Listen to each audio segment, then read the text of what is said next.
Bismillahirrahmanirrahim. Assalamualaikum warahmatullahi wabarakatuh. Alhamdulillahirabbil alamin wa bihi nasta'in walau muridun yawaddin wassalatu wassalamu ala asrofil anbiya'i wal mursalin wa ala alihi wa sahbihi ajmain amma ba'du. Pertama-tama marilah kita panjatkan puja dan puji syukur kita kepada kehadirat Allah Subhanahu wa taala karena berkat nikmat dan karunia-Nya kita masih diberikan kesehatan. Tak lupa marilah kita junjungkan kepada Nabi besar kita Nabi Muhammad SAW. Di kesempatan kali ini saya akan menjelaskan materi dari mata kuliah Studi Islam yang diajarkan oleh dosen Dr. Roni Hidayat LC.MA. Saya akan menjelaskan materi mengenai kedudukan sholat dalam Islam, hukum meninggalkan sholat, tata cara sholat, dan sholat sunnah. Nama saya Jalus Suryo Seto dari program studi Teknik Informatika kelas 1A. Pada materi ini saya bagi menjadi 6 bagian. Yang pertama ada definisi sholat. Yang kedua, ada kedudukan sholat dalam Islam. Yang ketiga, hukum meninggalkan sholat. Yang keempat, tata cara sholat. Yang kelima, definisi sholat sunnah. Yang keenam, macam-macam sholat sunnah. Materi yang pertama, apa sih itu sholat? Sholat berasal dari bahasa Arab yang artinya adalah doa. Sedangkan menurut istilah adalah suatu bentuk ibadah yang wajib, meliputi perkataan dan perbuatan yang diawali dengan takbiratul ihram dan diakhiri dengan salam, dengan syarat dan ketentuan tertentu. Yang kedua, ada kedudukan sholat dalam Islam. Yang pertama, sholat adalah tiang agama. Seluruh umat Islam sepakat bahwa orang yang mengingkari kewajiban sholat, maka dia kafir dan keluar dari Islam. Tidak akan tegak agama atau keislaman seseorang kecuali dengan mendirikan sholat. Sehingga sholat menjadi tiang yang menopang keislaman. Semakin rajin ia mendirikan sholat, maka semakin kokoh tiang yang menopangnya. Hadis riwayat At-Tirmizi nomor 2616 dan Ibnu Majah nomor 3973 pernah berkata, pokok perkara adalah Islam, tiangnya adalah sholat, puncak tertingginya adalah jihad di jalan Allah Subhanahu wa taala. Yang kedua, sholat adalah pembeda antara orang Islam dan kafir.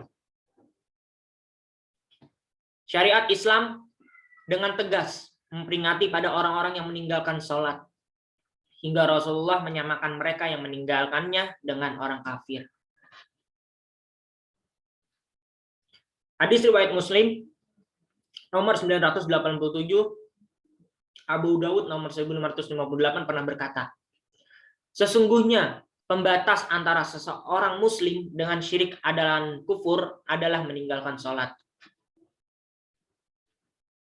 Yang ketiga, sholat adalah ibadah pertama yang dihisab.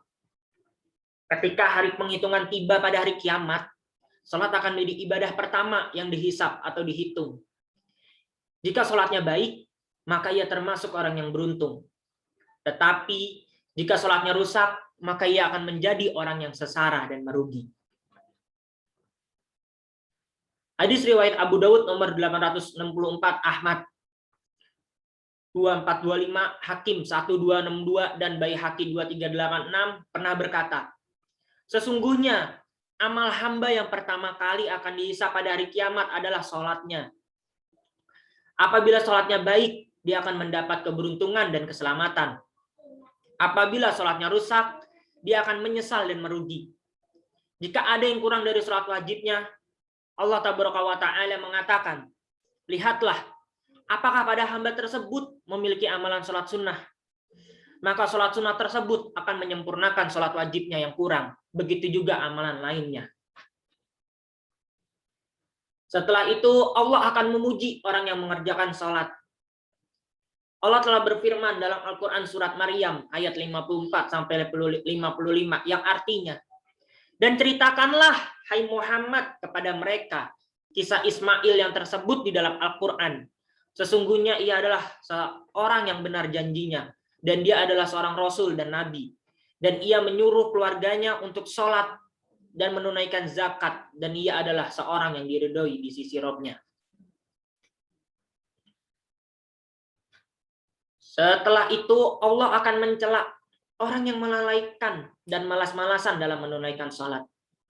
Allah Subhanahu wa taala telah berfirman dalam Al-Qur'an surat Maryam ayat 59 yang artinya, maka datanglah sesudah mereka pengganti yang jelek yang menyia-nyiakan salat dan memperturutkan hawa nafsunya, maka mereka kelak akan menemui kesesatan. Materi yang ketiga, hukum meninggalkan sholat. Hukum meninggalkan sholat, seluruh umat Islam sepakat bahwa orang yang mengingkari wajibnya sholat, maka dia kafir dan keluar dari Islam. Di bagian keempat ada tata cara sholat. Yang pertama, kita harus memulai dengan niat. Setelah niat, kita takbiratul ihram. Sehabis takbiratul ihram, kita membaca bacaan seperti doa iftitah, Al-Fatihah, dan surat-surat pendek lainnya. Setelah membaca bacaan tersebut, kita melakukan ruku. Setelah ruku, kita iktidal. Setelah kita iktidal, kita akan sujud. Sehabis sujud, kita akan tahiyat. Dan yang setelah tahiyat, kita akan mengucapkan salam. Dan sholat sendiri harus dilakukan dengan tertib. Yang kelima, ada definisi sholat sunnah. Sholat sunnah adalah sholat yang dianjurkan untuk dilaksanakan, namun tidak diwajibkan, sehingga tidak berdosa bila ditinggalkan. Dengan kata lain, apabila dilakukan dengan baik dan benar, serta penuh keikhlasan, akan ada hikmah dan rahmat dari Allah Subhanahu wa taala yang begitu indah. Yang keenam, ada macam-macam sholat sunnah. Yang pertama, sholat sunnah rawatib. Sholat ini dikerjakan mengiringi sholat fardu. Waktu mengerjakannya sebelum atau sesudah sholat wajib. 5 waktu. Sholat yang dilakukan sebelum sholat fardu disebut dengan sholat qobliyah. Sedangkan yang dilakukan setelah sholat fardu disebut dengan sholat ba'diyah. Yang kedua ada sholat sunnah ghairu rawatib. Sholat sunnah ghairu rawatib, sholat sunnah yang terikat oleh waktu. Di sholat sunnah ini dibagi beberapa macam. Kali ini saya akan menjelaskan macam-macam sholat sunnah ghairu rawatib. Ada 7. Yang pertama, ada sholat sunnah duha. Sholat ini dikerjakan pada waktu matahari naik sampai matahari agak tinggi dan agak kepanasan. Yang kedua, ada sholat tahiyatul masjid. Sholat ini dikerjakan dengan 2 rakaat. Dilakukan ketika ingin masuk masjid sebelum duduk.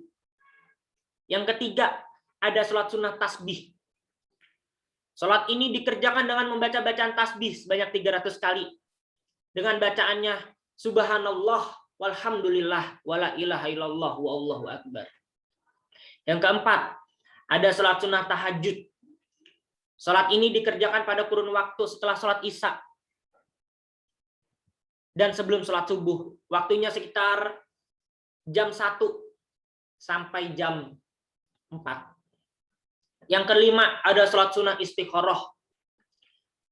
Sholat ini dianjurkan untuk dikerjakan ketika kita menemui kebimbangan atau kebingungan untuk menentukan suatu pilihan. Yang keenam, ada sholat sunnah istisqa. Salat ini bertujuan untuk meminta hujan. Dan yang terakhir ada salat sunnah gerhana. Salat ini dikerjakan saat terjadi gerhana bulan maupun gerhana matahari. Terima kasih. Beginilah penjelasan singkat mengenai kedudukan sholat dalam Islam, hukum meninggalkan sholat, tata cara sholat, dan sholat sunnah yang saya jelaskan. Kurang lebihnya mohon maaf. Wabillahi taufiq wal hidayah. Wassalamualaikum warahmatullahi wabarakatuh.